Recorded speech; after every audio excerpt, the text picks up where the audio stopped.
What is going on, everybody? Non here, and this is something I've been working on for a little bit now. Probably 10, 12 hours, just putting together some financial models. And it really started taking a look at Q3 for Hasbro, and peeling back the onion. And I've done this on multiple companies for multiple different professional engagements, as well as just personal challenges, fun things to do. But I never really looked at Hasbro. So part of the challenge with Hasbro is they are a publicly traded company.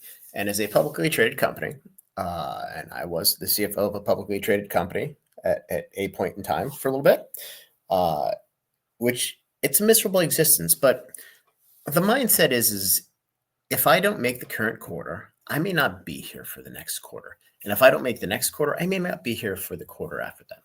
And part of the challenge with Hasbro is they have Magic the Gathering, which is doing quite well. And then they have the rest of the toy business, which has been struggling for a while now. Then you pile on tariffs and, really kids getting away from playing with toys and more iPads and cell phones. And you get a dying business. It's basically if Blockbuster owned Netflix back in the day, you have good asset and bad asset. But I think what's interesting, and ultimately what we'll see here, and I think I've effectively cracked the code as to why we get reprints when we get reprints, is Hasbro scheduling their sets and their reprints around their quarterly earnings requirements, effectively Wall Street consensus from the analysts. And as we get into part two, probably of this, potentially part three, this is the first part. I'm going to do a couple different videos on this because it's going to get long, and it's kind of like 400 level stuff. So it's going to be tough for some people who, if they aren't super financially savvy, to follow along. But yeah, that's okay.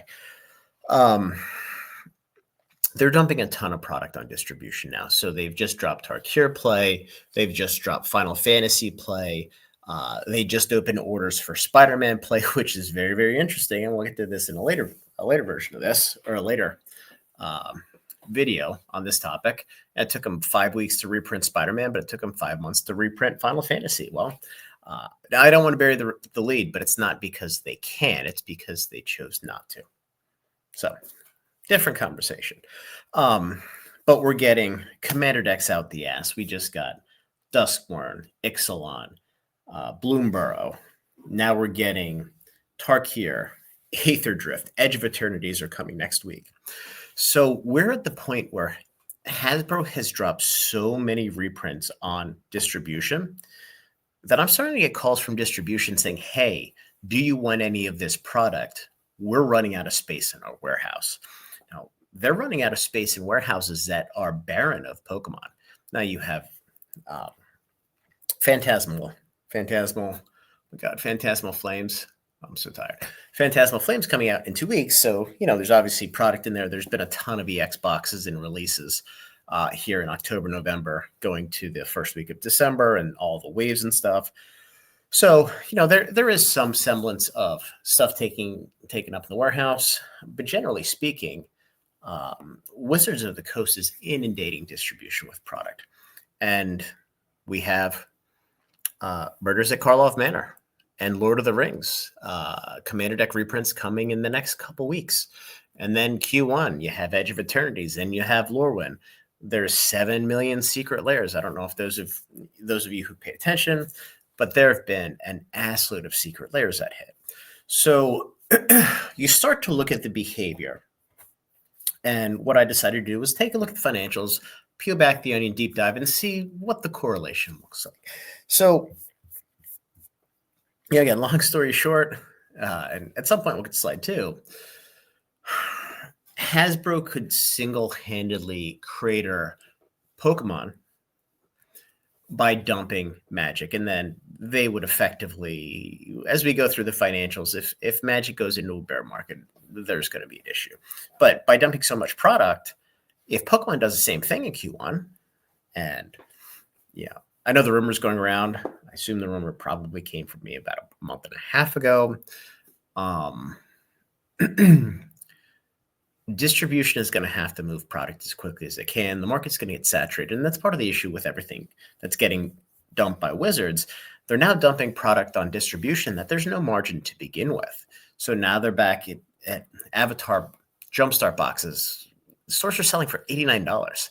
The cheapest distribution price I've seen was $96.50, probably getting as low as $94 with volume. So not only is the price below their cost from distribution, then they have to pay processing fee, and then they have to pay shipping. We've seen dumps of Bloomburrow, dumps of Final Fantasy, now dumps of Tarkir. Now we're starting to see dumps of Final Fantasy play boxes. And, while a lot of the dumps aren't quite at losses, some of them are losses and approaching losses. I know I saw a Bloomburrow one the other day that was like $105 for a set. And, effectively, they probably paid $100 to $104, which is the absolute bottom you're going to get with volume. But again, so you pay 3% processing, and they probably have bought down to 2.4% plus 25 cents per transaction, which is something you can do. You still have the shipping cost. So it's an interesting place where Wizards is moving product, and we'll get into why they're doing what they're doing as we go through here.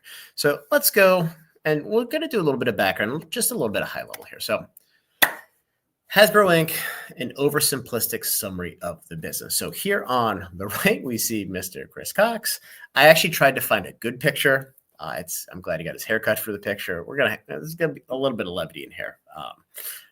So, I don't know the guy. I wish the guy nothing but luck. But I don't know, he needs a haircut, whatever. So this is he was appointed as CEO in January of 2022. And here's a quote. I found this funny. In Chris, we have chosen a leader uniquely positioned to execute and evolve Hasbro's brand blueprint strategy while continuing to generate growth and deliver strong shareholder returns. Well, if we look here, this is just a basic chart from Yahoo Finance cut down. Yes, I'm old. If you don't use Yahoo Finance or don't know what that is, whatever. This is January 10th, 2022. So effectively the close of the week that he was promoted to CEO. The stock price hit a high of $103.06. Since then, it is effectively down, call it 25%. So now, I wouldn't call that successful. In fact, if anybody else had that job, they would have gotten fired a long time ago. But the board of Hasbro is fat, dumb, and happy, and they know that part of the business, it's a handicap, right? It's like fighting with one arm tied behind your back because you're in COVID. You come out of COVID, everything opens up. Nobody really wants to play with toys. Then you have all the noise with tariffs and this and that. So the majority of your business is a dying business. The digital part of the business seems to be doing quite well. But in the grand scheme of things, they do $45 million a quarter with Monopoly Go. I'm sure they're printing money off of it. But even if they make 50%, they're probably making more. I mean, you're making $22 million. That's half of your interest expense for the quarter. There's not enough magnitude in the winners to matter. And we'll get to that as well. And then you have Magic the Gathering, which these guys are relying on. So a little bit of levity here. So we're going to move on to the next slide here. Again, slide 2, an overly simplistic summary of the business. We have the good. We have Wizards of the Coast. Now, there's D&D. There's a bunch of other stuff that I don't really care about. But Magic the Gathering that's the golden goose here. The rest of the business doesn't matter so much. But then you see on the right, this is fine. The old dumpster fire with the dog, hell effectively burning, drinking his coffee, saying, fuck it. It's great. So Hasbro Inc. basic overall financial performance. So I tried to blow this up and make this as easy to read as possible if you want to. But on the top, we have the balance sheet.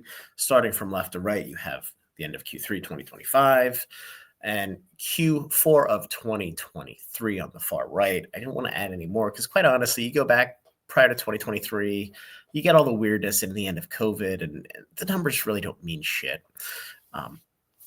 So the only reason I put anything here for the tangible net worth is those of you who think they're going bankrupt or not. You can look at the debt here.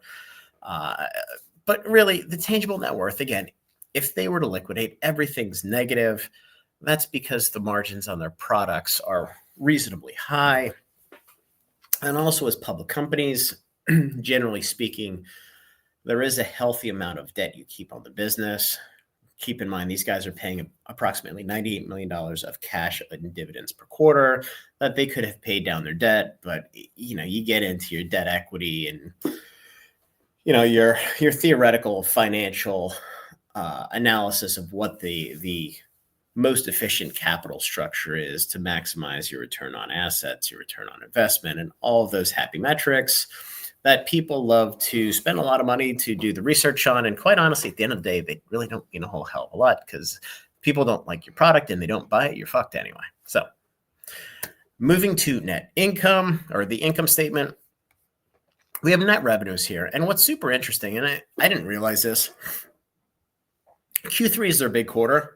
And when you take a step back and think about it, it's like, okay, well, great. All the stores going to the holiday season, they're buying inventory in Q3.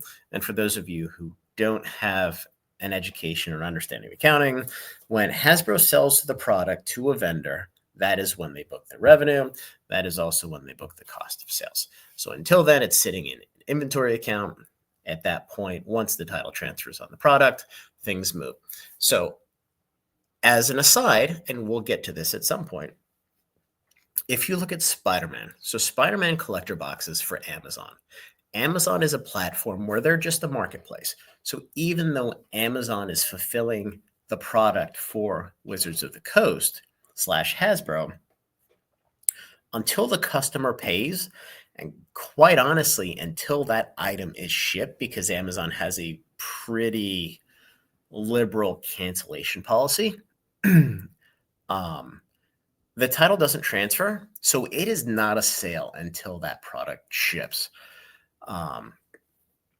So in the case of Spider-Man, Wizards of the Coast sent tens, 50s, hundreds of pallets to Amazon, probably 125 to 150,000 collector boxes. And once they send it to Amazon, it's still inventory for WotC. So as those are sold in lots of 4, lots of 8, whatever the minimum is, even with the world of botters and scalpers buying everything well in advance of release, those aren't sales. That is a commitment to buy. That is not an actual revenue generating transaction. Now, when the credit card's charged, the item ships, then it's revenue to Wizards of the Coast. On the flip side, when Wizards of the Coast ships all of these Final Fantasy play boxes to distribution is paying for them ahead of time or in tandem with delivery of the product, depending on the distributor. In fact, I'm almost positive everybody's paying ahead of time, but I am not super privy to that. So at that point in time, when the title of the goods transfer, most likely when they arrive at the distribution docks or warehouse, at that point, it is revenue for Wizards of the Coast. So in the case of Spider-Man, where everybody who was just trying to flip the product canceled their orders with Amazon, all of a sudden that booked revenue went to nothing. So in order to get the revenue that Wizards of the Coast deemed that they needed for Q3 of 2025, they panicked and they shipped all the product to distribution, said, here you go, distribution paid for it. You now have a sale in the quarter. Now you have much less margin because instead of selling direct to the consumer at $4.55, they're selling to distribution at somewhere around $2.60, $2.65. And again, since it's Universes Beyond, the price on those at distribution was anywhere between $287 and about $302, $303, depending on how much you bought and who the distributor is you're working with. So,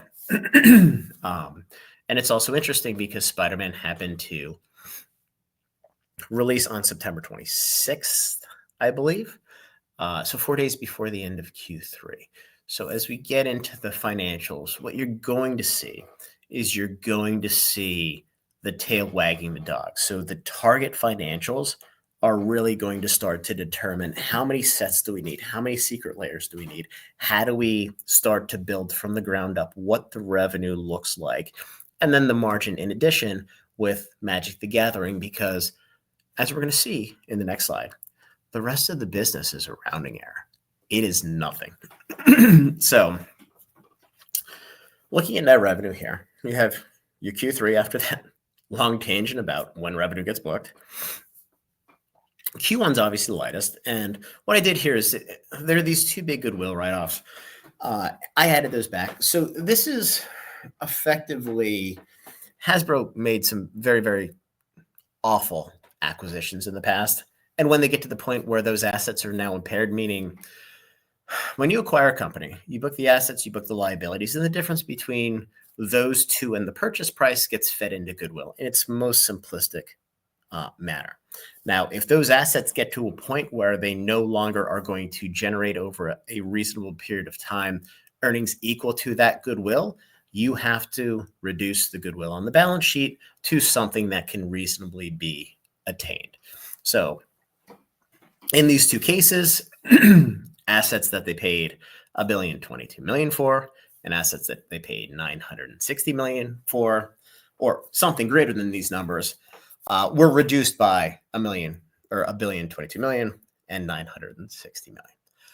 So now what we do is we have our operating profit, and then we take the net income. And the difference between your operating profit is your interest, because you do have debt on the balance sheet, and your taxes.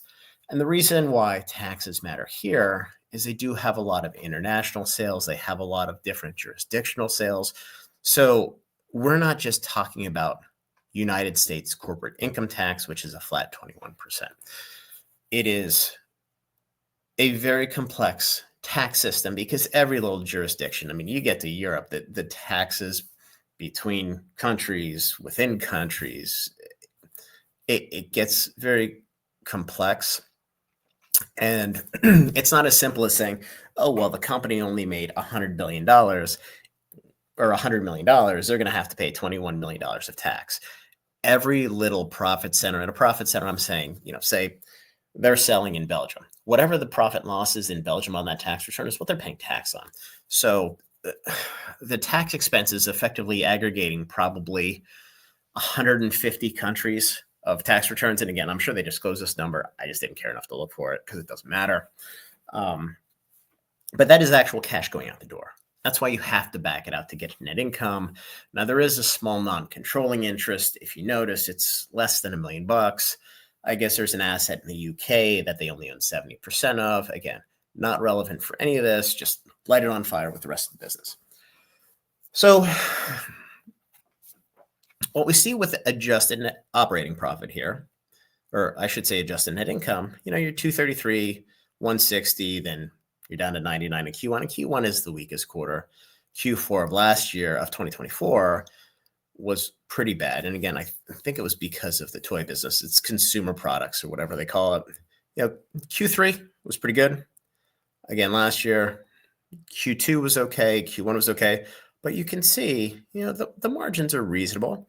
And then here they're starting to expand. Now, what's interesting is Q3 with their absolute home run Final Fantasy release. Obviously, that was the end of June, but that carried into September and also carried into Spider-Man, and having them cut their margin instead of direct to consumer, they had to sell it to distribution. You can see they went from 17.4% last year to 16.8%. So losing all of that margin direct to consumer has a material impact on the business, because here you have revenue up $100 million, $107 million, and your net income was up 10. That is dilutive by any sense of the definition. So moving on to the metrics that really matter. Cash flow from operations, and here you see cash flow from operations in September, because everybody's paying their bills for the holiday season. But really what I want to look at is, if you look at the dividends declared, it's 98 across the board. It gets down to 97 back here because you always have stock issued for compensation. Now, this is the dividends declared are just the 70-cent dividend times the total number of actual shares outstanding. You don't use the diluted shares because that pulls in options, warrants also. I don't think there are any warrants here. Restricted stock, things that would never actually pay dividends. So you can't factor that in. You only have to factor in the cash. And I think the main takeaway here is the operating cash flow in every single quarter except for Q2 of 2025 exceeds the dividends declared. And the reason I say dividends declared, they're declared in the quarter and then they're paid the next quarter. But it's effectively the same amount. It's been the same amount for a while, so it doesn't really matter. So moving to slide 5, because I am rambling on, and there's 2 slides left. So Hasbro Magic versus everything else, part 1. So what we did was we peeled the onion back a little bit. So here we show net revenue, which we showed on the prior one. And now we get into the segment reporting. So they have 3 segments. They have Wizards of the Coast Digital Gaming, Consumer Products, and Entertainment. Entertainment is so small, it's not even worth mentioning. I assume they broke it out. Either they had in the past from the acquisition of E1, whatever the hell it's called that they just lit on fire, or it was super profitable at some point. It's like 16 to 20 million of revenue at any point in time. So in most worlds, unless it was a completely unique business and everything else, which could be the reason as well, you would never break it out as a reporting segment. And I mean, quite honestly, I went through reporting segments and the entire accounting analysis through SEC reporting, which is a lot of fun. So I broke it into WotC and digital gaming and everything else. And then we break out the operating profit. Now, this is operating profit. The overall tax and interest is excluded for this. And I didn't pull out the goodwill impairment because quite honestly, it doesn't matter. You're going to get the picture when you look at this. So if you look at WotC and digital gaming, and this is just simply the margin. So your operating profit divided by your revenue, 44, 46, 49. Q4 of 2024 was pretty bad. And I'm not sure quite why. I'm sure somebody is going to know in the comments, 45, 54, 38, 28. So, and by the way, this big spike here for 2024, this was Modern Horizons 3, which is a premium set. So, you start to see the impacts at a set level between their cost to manufacture the game and what the profit is. And with MH3, the beauty is they don't have to pay the royalty on it because they own the IP. You look at this Q2 and Q3, now you have Final Fantasy and Spider-Man back-to-back where you're paying royalties out the ass. So you can now see the difference in profit margin. And again, the challenge is it doesn't break out digital from tabletop, but they do break out Magic the Gathering from everything else. So what we know, Wizards of the Coast and digital gaming continues to increase substantially as a percentage of revenue. We'll see that on the next slide. But in Q1, Q2, Q3, revenue increased 7.6, 8.2, and 10% respectively as a percentage of the total revenue year over year. So Wizards of the Coast is growing, and quite honestly, the rest of the business is contracting, which gives you kind of a perfect storm of this little kid's card game, which is no longer little. It is becoming a much larger part of the pie very, very quickly.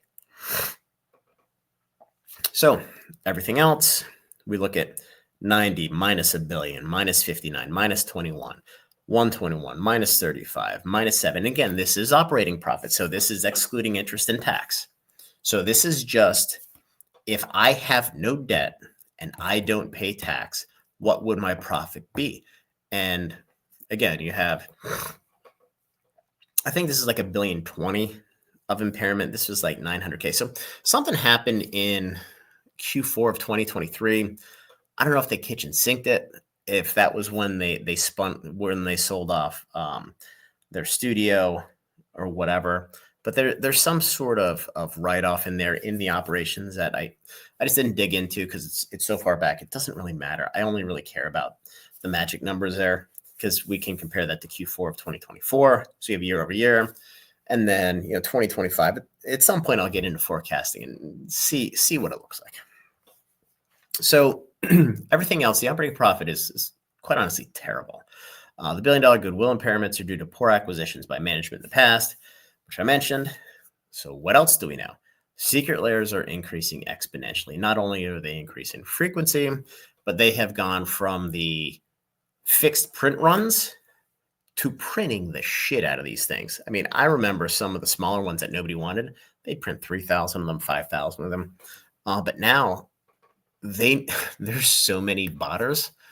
I mean, the Sonic one came out and, the Chaos crystals or whatever, they sold well. But I mean, all of these went to distro and they're just garbage. I mean, we got allocated a bunch of the Sony ones that we don't want, but we're gonna have to take them anyway. And you're just gonna sit there and you're gonna sell it to some kid who just wants the cards because there's no money in it.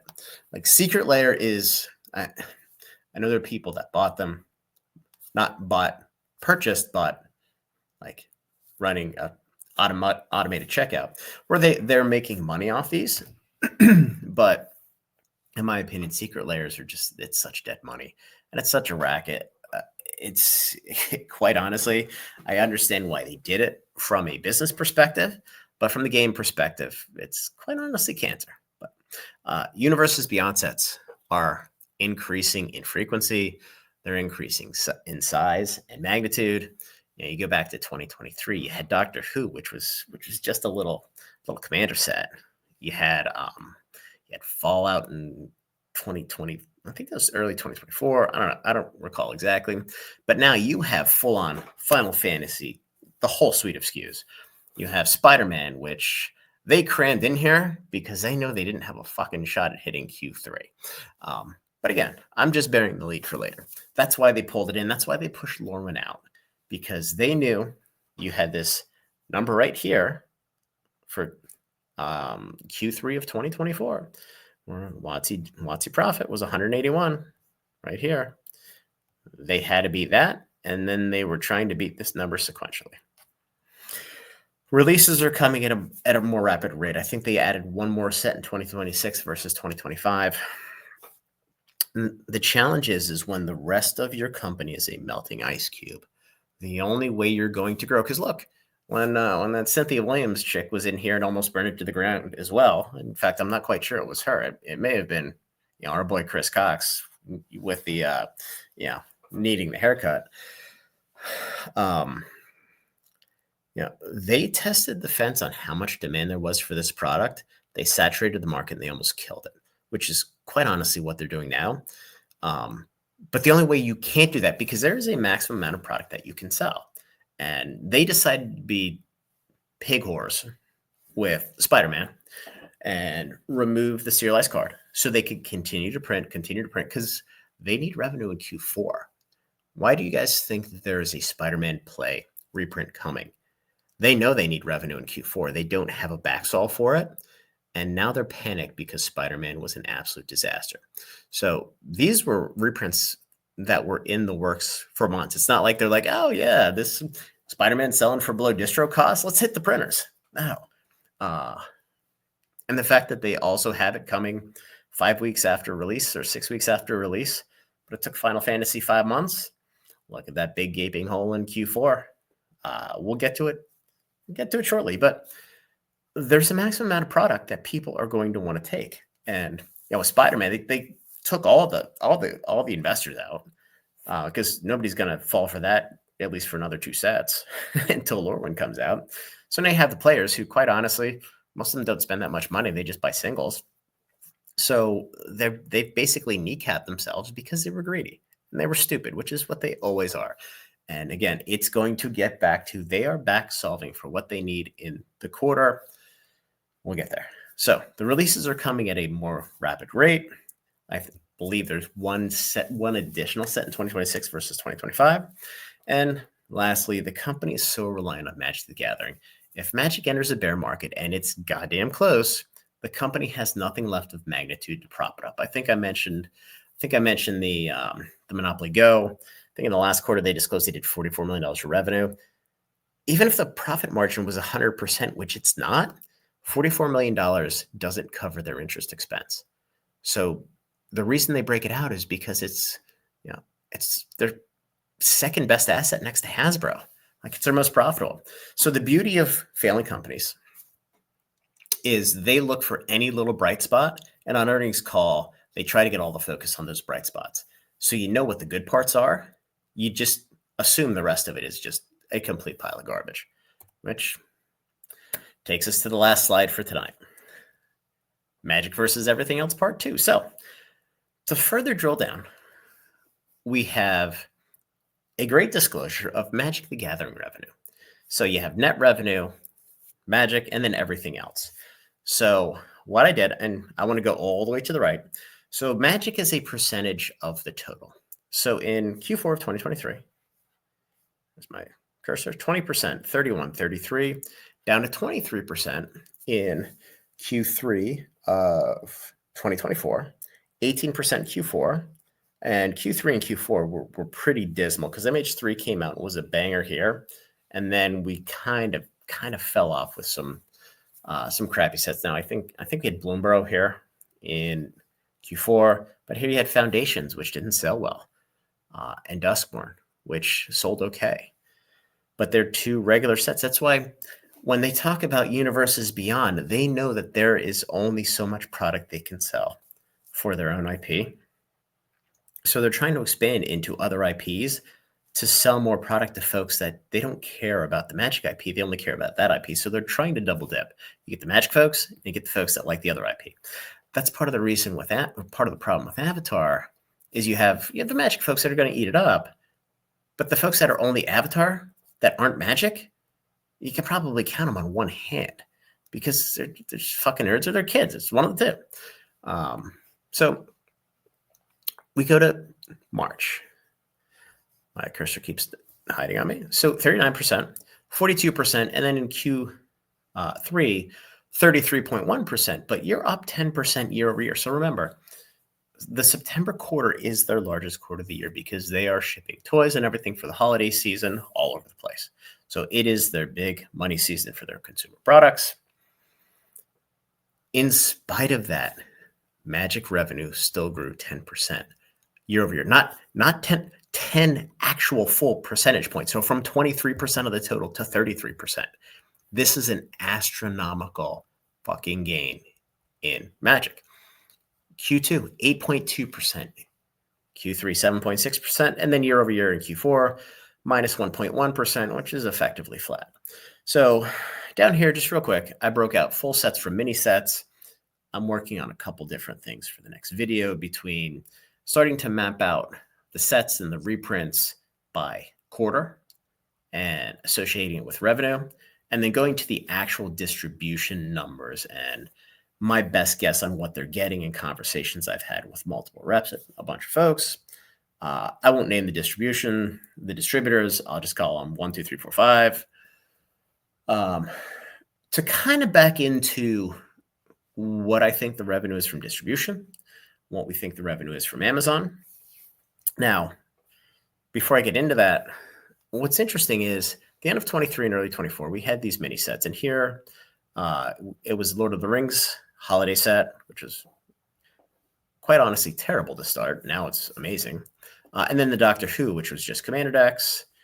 And then Q1, this was the Ravnica Clue, which I totally forgot about. So that should tell you how good it is. So we haven't really had any mini sets. And then obviously in Q4, we'll have Final Fantasy Holiday, which I just think is a diluted piece of garbage that they're trying to sell as much as they can. But I digress. So getting back to breaking out the numbers. So on the last slide, we had a bunch of bullets of what we know. This is what we don't. So WotC Digital Gaming does not break out Magic the Gathering and other. Magic the Gathering revenue gets broken out in total or in total for overall gaming, but there is gaming that isn't in Wizards of the Coast and Digital Gaming, so it's not an easy, clear reconciliation. Now, Magic the Gathering revenue, again, is not broken out between tabletop and digital, and it's also not broken out with English and other languages. Now, they do break out international sales for consumer products, but they don't do it for this one. Now, I can't imagine that non-English product is material at this point. I mean, maybe 5% of the total. But I need to dig back through earnings calls and see if they give a rough estimate of what digital is versus tabletop for Magic. I mean, I can't imagine one of these 15 analysts or 12 analysts or 8 analysts, whatever, at this point in time, the ones who've been lucky enough to not get downsized by the buy side shops, have asked the question. And then, lastly, I just need to read through the filings and the transcripts. And when you dig into a company in the financials, it is a very detailed learning process, because you read through the financials, you have to figure out the style that they disclose things, the style they write things. Then you have to read back through a couple of years, and then you'll notice where they start to change some things. So you have to figure out why they changed them, why the disclosures have changed, why the year-over-year comparisons have changed, and then you start putting your model together where you're just transcribing your balance sheet, your income statement, your cash flow statement, and then all of your tables and breakouts to get to the point where you want to get to and really dig into the part of the business you want to look at.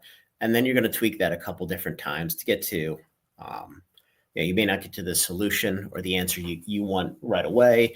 You may have to pull in some information from the outside. For example, when we start looking at Magic the Gathering, which is $459 million for Q3 of 2025. We have Edge of Eternities that came out in January. And I have a good idea of how many boxes of each.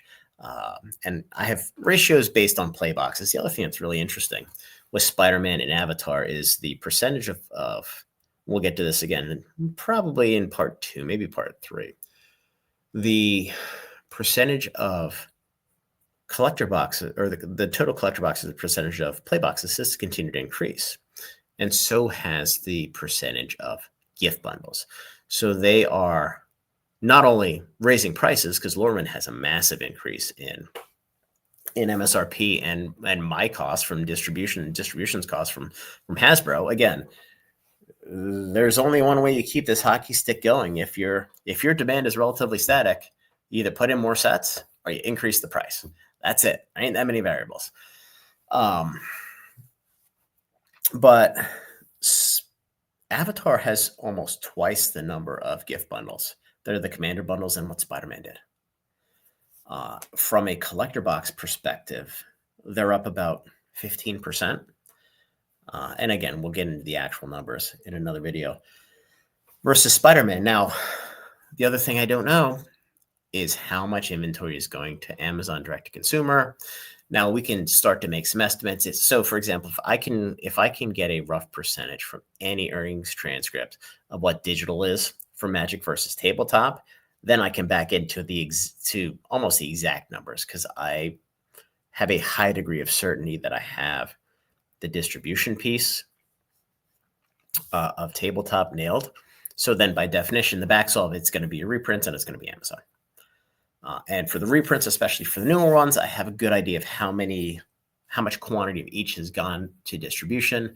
Now, there's some distributors where I have a little bit better handle than others. For example, Alliance, it's anybody's guess.